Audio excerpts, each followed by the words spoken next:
സ്ഥാനാർത്ഥി നിർണയ ചർച്ചകളിൽ ഡൽഹിയിലെ ഇലക്ഷൻ സ്ക്രീനിംഗ് കമ്മിറ്റി കോൺഗ്രസിന്റെ ഇലക്ഷൻ സ്ക്രീനിംഗ് കമ്മിറ്റി നടത്തിയ ചർച്ചകൾ ഏതാണ്ട് പൂർത്തിയായിരിക്കുന്നു എന്ന വിവരം ഡൽഹിയിൽ നിന്ന് വരുന്നുണ്ട്.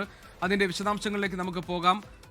ഞങ്ങളുടെ പ്രതിനിധി അർജുൻ പീതാംബരൻ ഡൽഹിയിൽ നിന്ന് വിവരങ്ങളുമായി നമ്മളോടൊപ്പം ചേരുന്നുണ്ട്. അർജുൻ, കോൺഗ്രസിന്റെ നിർണായക ചർച്ചയാണെന്ന് ഡൽഹിയിൽ നടന്നത്. ഈ സ്ഥാനാർത്ഥി നിർണയവുമായി ബന്ധപ്പെട്ട കാര്യങ്ങളിൽ ചർച്ചകൾ പൂർത്തിയായി കഴിഞ്ഞു എന്നാണ് അറിയുന്നത്. എന്താണ് വിശദാംശങ്ങൾ? എന്തൊക്കെ വിവരങ്ങൾ നമുക്ക് ലഭിക്കുന്നുണ്ട്? ജി.കെ, ചർച്ചകൾ പൂർത്തിയായിട്ടില്ല. 2 മണിയോടെയാണ് സ്ക്രീനിംഗ് കമ്മിറ്റി ചേരുന്നത് എന്നുള്ള കാര്യമാണ് ഇപ്പോൾ പറയാൻ സാധിക്കുക. നേതാക്കൾ ഈ സ്ക്രീനിംഗ് കമ്മിറ്റിയിൽ പങ്കെടുക്കാൻ വേണ്ടി കേരള ഹൗസിൽ നിന്ന് ഇറങ്ങിയിട്ടുണ്ട്.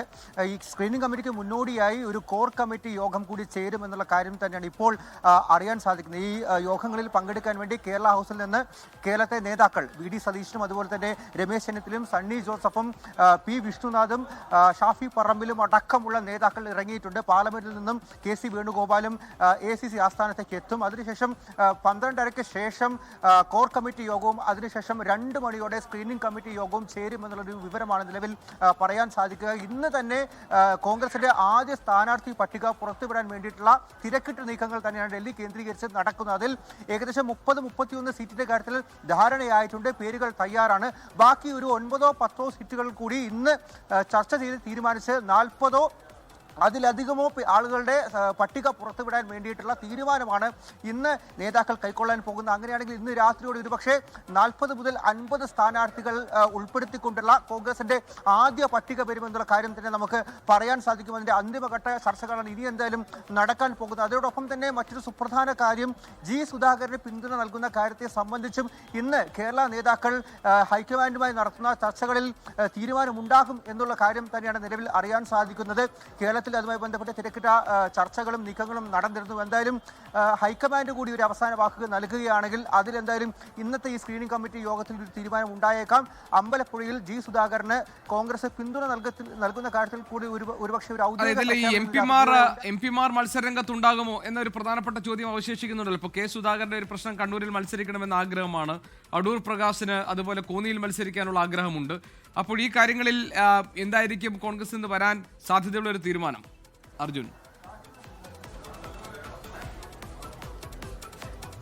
അത്തരത്തിൽ ചില തീരുമാനങ്ങൾ കൂടി എന്തായാലും ജി.കെ ഇന്ന് പ്രതീക്ഷിക്കുന്നുണ്ട്. പ്രത്യേകിച്ചും കെ സുധാകരൻ അദ്ദേഹം മത്സരിക്കണമെന്നുള്ള കാര്യം തന്നെയാണ് തുടർച്ചയായി ആവശ്യപ്പെട്ടിരിക്കുന്നത്. ഒരു പക്ഷേ സുധാകരനും അതുപോലെ തന്നെ അടൂർ പ്രകാശിനും ഒരു ഇളവ് നൽകുന്ന കാര്യത്തിൽ അടക്കം എന്തായാലും ചർച്ചകളിൽ തീരുമാനമുണ്ടാകുമോ എന്നുള്ള കാര്യം കൂടി പ്രതീക്ഷിക്കുന്നുണ്ട്. അത്തരത്തിൽ കൂടി കാര്യങ്ങൾ ഉറ്റുനോക്കുന്നുണ്ട്. പക്ഷേ എന്തായാലും ഇന്ന് ഒരു പ്രഖ്യാപനമായി വരുമോ എന്നുള്ള കാര്യത്തിൽ കൂടിയാണ് സംശയം നിലനിൽക്കുന്നത്. കാരണം തർക്കത്തിലില്ലാത്ത പ്രധാനപ്പെട്ട മണ്ഡലങ്ങൾ, അതിനപ്പുറത്തേക്ക് മറ്റൊരു 10-11 സീറ്റുകളിൽ കൂടി ചർച്ച ചെയ്ത് ആദ്യഘട്ടത്തിൽ ഒരു 40 സീറ്റുകളിൽ പ്രഖ്യാപനം നടത്തുക എന്നുള്ള കാര്യത്തിലാണ് ഇന്നത്തെ ചർച്ചകളെല്ലാം തന്നെ പോയിക്കൊണ്ടിരിക്കുന്നത്. അതേപോലെ തന്നെ ഇത്തരത്തിൽ ചില എം പിമാർ സമ്മർദ്ദം കടുപ്പിച്ചിട്ടുണ്ട്. ഈ നേതാക്കളുമായിട്ടെല്ലാം തന്നെ ഹൈക്കമാൻഡും അതുപോലെ തന്നെ കേരളത്തിലെ KPCCയിലെ പ്രധാനപ്പെട്ട നേതാക്കളും സംസാരിച്ച് കഴിഞ്ഞിരിക്കുന്നു. ഒരുപക്ഷെ സുധാകരനും അതുപോലെ തന്നെ അടൂർ പ്രകാശും ഇളവ് നൽകാൻ വേണ്ടിയിട്ടുള്ള തീരുമാനത്തിൽ കൂടി ഇന്നത്തെയും അതുപോലെ തന്നെ നാളെ CEC ചേരുമെന്നുള്ളൊരു വിവരമാണ് നിലവിൽ ഡൽഹി കേന്ദ്രീകരിച്ച് നമുക്ക് ഏതായാലും ഇന്ന് വൈകിട്ട് അല്ലെങ്കിൽ നാളെ ആയിരിക്കും കോൺഗ്രസിന്റെ സ്ഥാനാർത്ഥി പ്രഖ്യാപനം ഉണ്ടാവുക. അതിൽ പട്ടികയ്ക്ക് രൂപം നൽകാൻ അന്തിമമായ ചർച്ചകൾ തീരുമാനമെടുക്കാൻ വേണ്ടിയുള്ള സുപ്രധാനമായ ചർച്ചയാണ് ഇനി നടക്കാൻ പോകുന്നത്.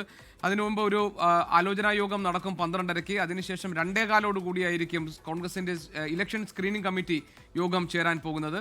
ഇവിടെ എം പിമാർക്ക് സീറ്റ് നൽകിക്കൊണ്ട് അത്തരം ചില വിട്ടുവീഴ്ചകൾക്ക് കോൺഗ്രസ് തയ്യാറാകുമോ?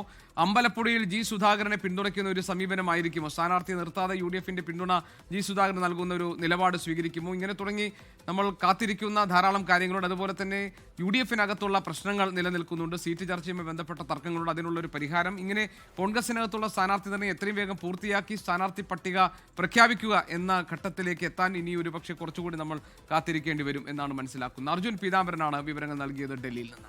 ലോകത്തെവിടെയായാലും ഏത് സമയത്തും 24 വാർത്തകളും ഓഗ്മെന്റഡ് റിയാലിറ്റി പാക്കേജുകളും എക്സ്പ്ലെയിനറുകളും വിശദമായി കാണാൻ ഞങ്ങളുടെ YouTube ചാനൽ നിങ്ങൾക്ക് സബ്സ്ക്രൈബ് ചെയ്യാം.